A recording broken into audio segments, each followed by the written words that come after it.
A Plaguelands Media production.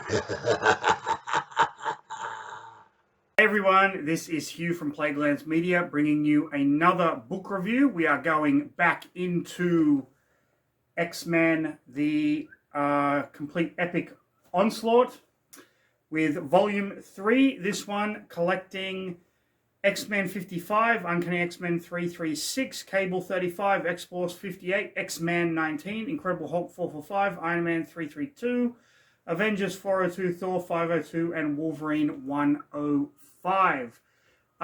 If you haven't watched the previous X-Men Onslaught videos, there are two others. You're probably not going to have any idea what I'm talking about, so I would advise you to go back and watch those.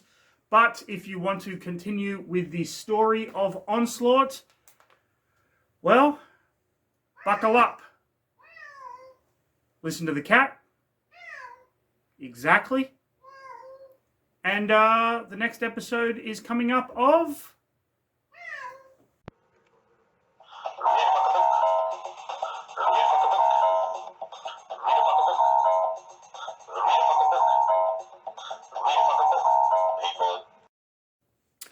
Okay, so here we have our book 3. We have the previously. If you want to know what is happening, go and watch the other two videos. So we start with X-Men number 55. I actually had this issue. It's a pretty cool issue. The Sentinels, of course, are running rampant across New York. Let's make sure that's in okay. And we have the Avengers and Fantastic Four and a few of the X-Men. They're all kind of going off and doing their own thing. We have Rogue and Joseph, Gambit, Bishop.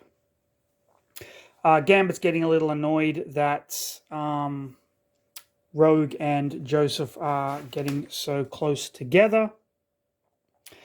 And at the same time, we have kind of Onslaught with Franklin Richards. They are returning from Muir Island with the Xavier protocols. Iron Man is trying to fashion some kind of psi armor. And they are basically just trying to take out the Sentinels as best they can. This is Onslaught's base in Central Park. And yeah, things don't go very well. Onslaught releases an electromagnetic pulse that basically shuts down the entire city, leaving the heroes pretty much powerless and leaving everyone in the dark. Had this issue. Love this cover. Franklin Richards in Onslaught's grasp. So at this point, Franklin is trying to help Charles Xavier. He doesn't quite know what to do. And there's a lot of back and forth between him and Onslaught. At the same time, Apocalypse is talking to the Watcher. And the Watcher and Apocalypse are basically just, this is the end of the Age of Wonders, the Age of Heroes, so on and so forth. In the meantime, all of the heroes are just trying to do the best that they can. There is a lot of back and forth between them, a lot of character moments. Especially this issue is primarily character moments. And here you have the heroes that were taken out by the electromagnetic pulse that Onslaught released. We have Iron Man, we have Vision, and Scott Lang, Ant-Man, or maybe it's Hank Pym Ant-Man.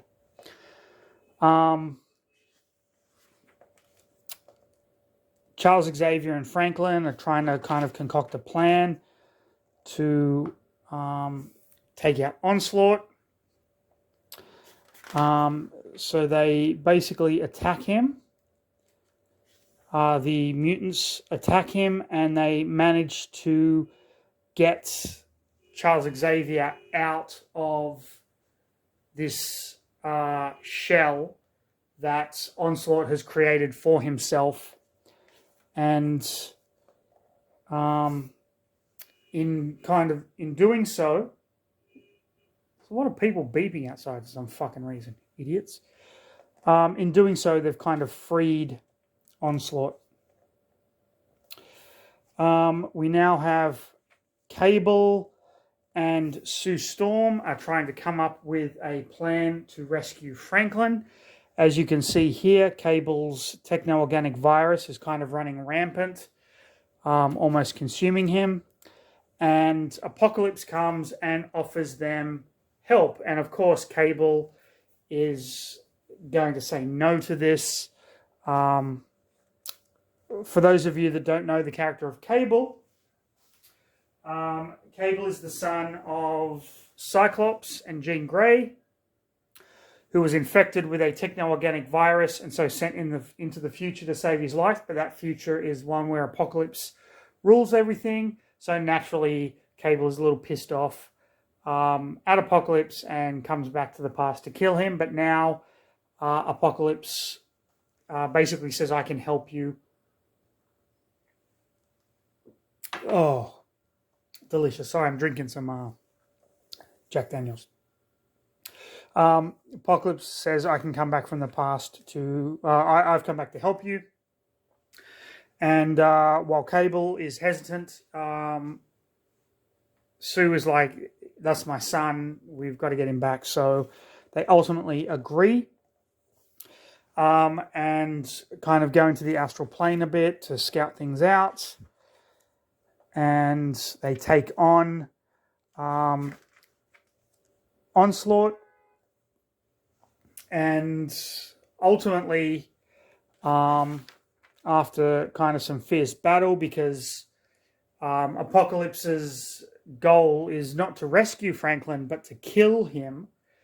And so we find out that Cable has been shielding Sue from Apocalypse, and Sue manages to stop Apocalypse from basically doing what he set out to do, because Cable and Sue knew that he would double cross them.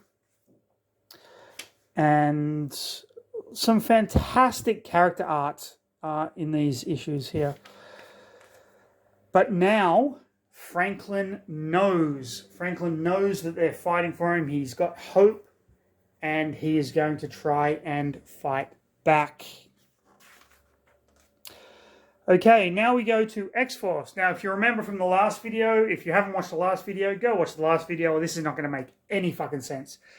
X-Force were tasked with protecting the X-Man, Nate Grey. And they ultimately failed when Nate took an offer from Mr. Sinister, and it was a trap, and Mr. Sinister caused a psychic backlash, which took out all of X-Force, and Sinister escaped with Nate Grey. So here we have Sunspot, and we learn a little bit about his past, and then he develops his mutant powers. Siren is pretty much on her own here. Siren, of course, being the daughter of Banshee. Great character. I love Banshee. His death in the comics was just so stupid, where they had him fucking get taken out by an aircraft engine or some shit. It was just dumb. But I love that his daughter inherited his powers as well. And you see X-Force has been taken out. We have Caliban, Sunspot, Domino, Longshot, Boom Boom, and Warpath. And they're each going through their own personal kind of psychic hell. So Boom Boom is actually being attacked by Sabretooth, and she keeps defeating him over and over again. And then Caliban, it's kind of like a Superman thing where he's working on the farm with Cable and Domino as Ma and Pa Kent. Caliban is, of course, a fantastic character insofar as he's very childlike, and his mutant ability is incredibly important. He can track other mutants, but he is still, because he was a Morlock, and he still kind of retains this childlike sensibility. So him believing to be like Superman in a Superman comic is a really, I thought, a really great character defining moment in this issue. Oh, thank you, Mr. Jack Daniels. Delicious. And then we have Warpath with his brother. His brother Thunderbird was a character who, in the history of the X-Men, was apparently sent on the very first mission that the X-Men were given to the living island Krakoa, and he was killed. And that was the basis for when the giant-sized Uncanny X-Men #1 came out, and you had this whole new team. All of this kind of came out later, but yeah, it's really interesting to kind of see that. Then you have Shatterstar. Oh no, sorry, Shatterstar. I was right, Shatterstar, not Longshot, Shatterstar. And all the mutants are kind of coming together. They're being kept in this perpetual kind of loop, but ultimately, Siren, with a little bit of help, kind of manages to get them together, and they manage to get out of this kind of delirium that they are in, this living coma, so to speak. Then we have X-Man. I had this issue just because of the cover. I don't like how Sinister looks here. He's got like a dagger chin or some shit. And this is basically just Nate Gray and Sinister kind of going back and forth. We get some stuff with Threnody and the Reavers. They've been tasked with keeping her captive. Now, Threnady's big mutant ability is that when someone dies near her, it gives her power. And these two Reavers go off to have sex, and she ends up killing a rat and getting power. It's pretty dumb. We get some kind of X-Man talking about Mr. Sinister in the future stuff. And yeah, a little kind of back and forth. She escapes. Threnody escapes through the Reavers. And Nate is basically captured by Onslaught at this point. Now we go to the Incredible Hulk. So we basically have the Hulk helping people trapped in a subway. Rick Jones is trying to get to New York. His wife, Marla, is pissed off at him because he doesn't want her to go. And yeah, if you know anything about comic books and the Incredible Hulk, his bachelor party before he married her is fucking hilarious. This is just an aside here, but you do find out that she used to be a porn actress because someone puts a porn tape on at Rick Jones's bachelor party, and then they look up at the screen and it's his soon-to-be wife on the screen. It's a really funny kind of comic moment. Hulk is wearing Fantastic Four kind of clothes, which is a little bit weird, but whatever. And Hulk wants to go off and fight Onslaught on his own, but Captain America is like, listen, you do what you've got to do. And people can't understand why Falcon is sticking up for Hulk. At this point in the comic book series, Hulk is pretty much just a giant dick, and everyone doesn't like him. Falcon kind of stands up for him, and then you find out that Bruce Banner, or Hulk, Falcon's nephew, was in hospital. Hulk kind of stayed with him and took him there, so Falcon kind of owes Hulk a huge debt of gratitude. So other heroes are basically, do we go with Hulk? Do we not go with Hulk? So Crystal is kind of going there, and a few others. Yeah, we get a little bit more about this Janice storyline, which is not really kind of covered in this, but if you read the Hulk comics at the time, you probably would know what that was about. I didn't, so I have no fucking idea. Hulk digs tunnels under Central Park.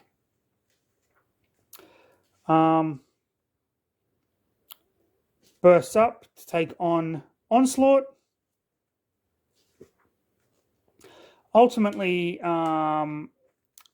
fails because it's all just a projection in his mind. Onslaught is kind of manipulating him, and so he slinks back to Captain America, and he's like, we'll kind of do it your way.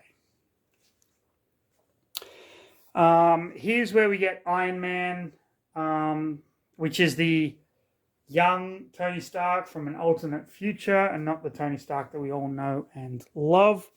He's kind of scouting out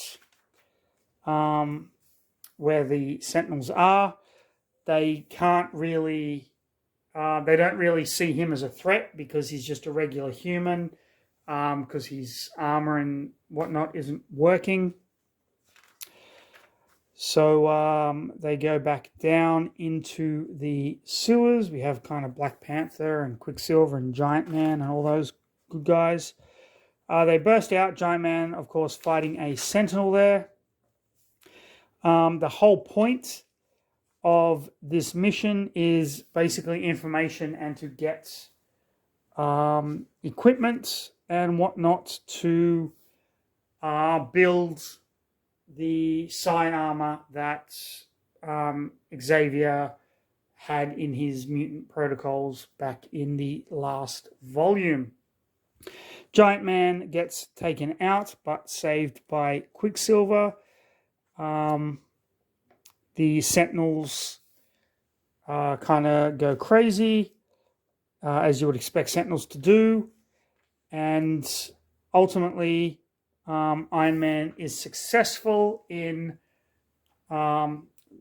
destroying the Sentinel and getting the necessary equipment. Okay. Now we have the Avengers, one of the best Avengers covers that I have ever seen. I absolutely love this cover. The Avengers help the subway train has stopped, and the Avengers are trying to stop a panic. So they all work together to get the people out of the subway, but the people still kind of freak the fuck out, and they're trampling each other. And we have kind of Thor and Wasp and Scarlet Witch and all these people. Iron Man and Giant Man and so on and so forth. They help Black Widow, who is just trying to kind of do her thing. Now, Post and Holocaust show up. These are disciples of Apocalypse. Not Apocalypse, Onslaught. Disciples of Onslaught. And they are trying to fight them, but they can't. The Post and Holocaust, this is Post, this is Holocaust, are just too strong. And Wasp starts to question whether or not Captain America thinks that we can do this, because Captain America's sounding like he's very despondent. He says, we can't beat them. And Wasp is like, what? Come on, you're Captain America. He doesn't mean that they can't beat them. He means that they have to beat themselves. So he manages to trick Post, who is invisible, into standing in front of Holocaust's blasts, and they manage to take out Holocaust and Post. And the purpose of this is to restore hope to the people of New York, who, after the EMP, were all kind of like fucking down in the dumps and whatnot. And Onslaught's like, I'll get you next time, Gadget. And then they're all like, Avengers Assemble, because he smashes a TV. Then we have Thor.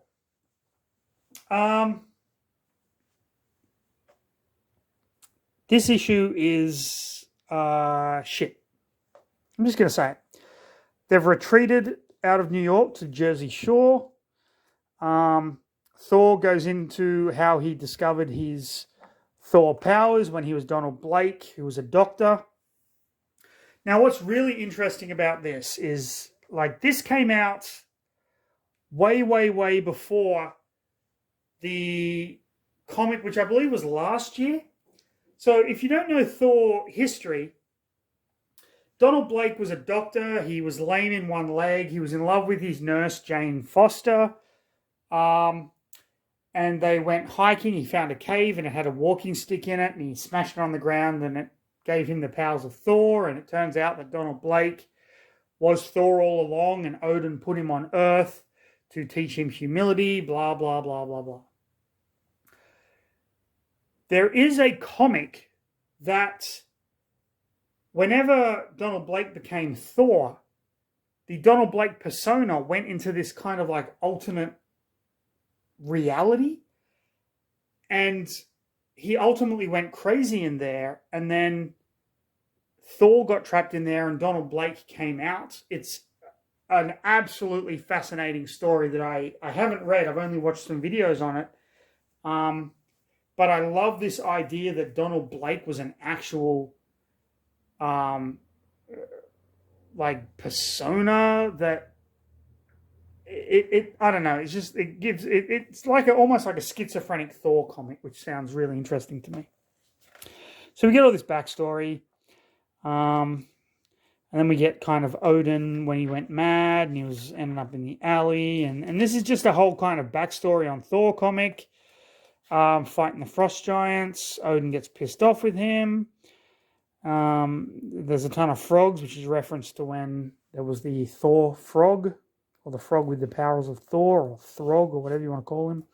And then he sees Jane Foster, and they kind of have a moment. They rescue a guy, and Hela appears, and she says, if you love me, go to me. Basically, her whole thing is, I can save you from all this if you agree to be my consort in the underworld.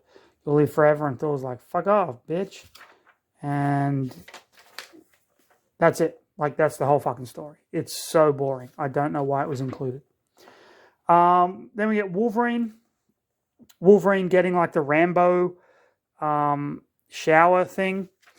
There's a fire, and Wolverine's going in there to save people, and he goes in there to rescue a kid, and it's really cool watching him kind of help this kid, and the kid's scared, but he puts his own mask on the kid and says, now you're a hero. Lots of fire, and then Stick appears. Stick, of course, is the blind dude that trained like Daredevil and Elektra and blah, blah, blah. And so Wolverine saves the boy, saves his teddy bear, gets watered down again, goes back in there to help Stick. They have a kind of a back and forth, and Stick gives him some advice, and then he meets the Human Torch. Okay.